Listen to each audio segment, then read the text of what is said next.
Assalamualaikum warahmatullahi wabarakatuh. Nama saya Nadia Fatisha. Saya dari kelas K09 dengan NIM 150 Jadi hari ini saya akan membahas tentang 3 teori komunikasi. Yang pertama ada teori Aristoteles, yaitu teori tentang retorika. Yang kedua ada teori hegemoni yang dikembangkan oleh Anthony Gramsci. Dan yang ketiga ada teori interaction. Mari kita simak dari teori berikut. Oke, teori pertama yang akan kita bahas yaitu teori retorika yang dikembangkan oleh Aristoteles. Aristoteles mengatakan bahwa ada 3 strategi untuk mengambil hati para audiens dalam berbicara atau dalam menyampaikan suatu pesan. Yang pertama ada ethos, yang kedua ada pathos, dan logos. Mari kita jelaskan subbab yang pertama yaitu ethos. Apa itu ethos? Ethos adalah suatu penyampaian suatu pesan dengan kredibilitas dan juga beretika. Maksudnya di sini adalah penyampaian suatu komunikan harus dengan jelas tersampaikan kepada para audiensnya agar kredibilitas seorang komunikator tersebut dapat dipercaya pesan ataupun informasi yang ingin disampaikan kepada audiens tersebut. Yang kedua ada logos, di mana logos merupakan logika penyampaian suatu pesan yang sangat masuk akal kepada audiensnya. Maksudnya di sini adalah pesan yang disampaikan harus masuk akal kepada audiens sehingga audiens akan tertuju kepada pesan yang akan disampaikan. Selanjutnya yang terakhir ada pathos, di mana pathos ini merupakan sebuah penyampaian suatu emosi para komunikator kepada audiensnya, di mana emosi tersebut harus tersampaikan dengan jelas sehingga audiens dapat dengan fokus menikmati pesan yang ingin disampaikan. Saya akan menjelaskan contoh-contoh dari ethos pathos logos.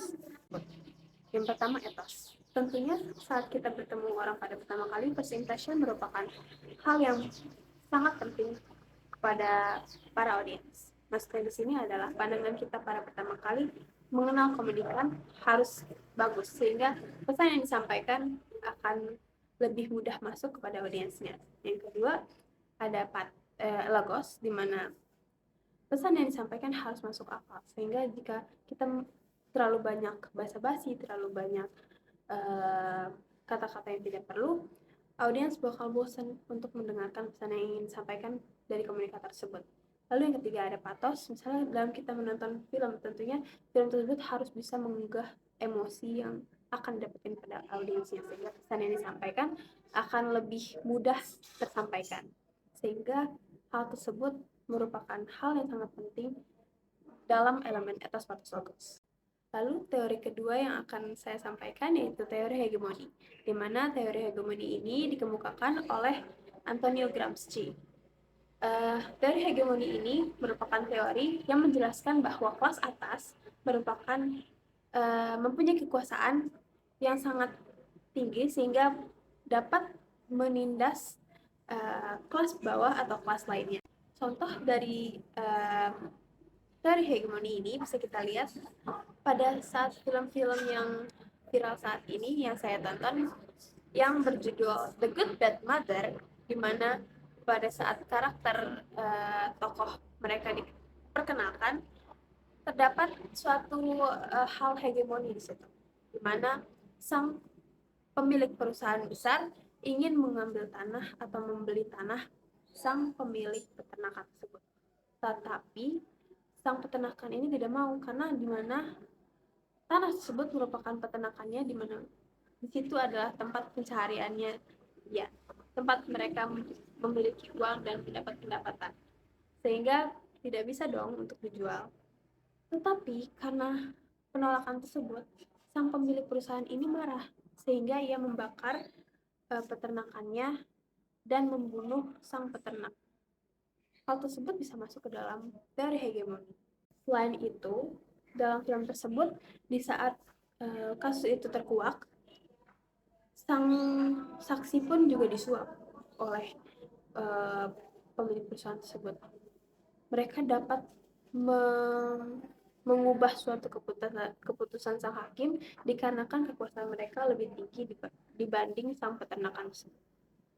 Sayang sekali ya, hal tersebut memang ada di dunia nyata, sehingga hegemoni merupakan suatu masalah yang masih belum bisa diselesaikan sampai sekarang. Selanjutnya teori yang akan kita bahas yaitu teori interaksional, di mana teori interaksional ini merupakan teori yang menjelaskan bahwa sifat kita ataupun cara berperilaku dan cara kita menyelesaikan masalah berdasarkan lingkungan yang kita tinggali. Misalnya nih, jika kita berperilaku dengan orang tua kita, pastinya kita akan lebih sopan dalam berbicara dan juga menyelesaikan masalah dengan bantuan orang tua kan.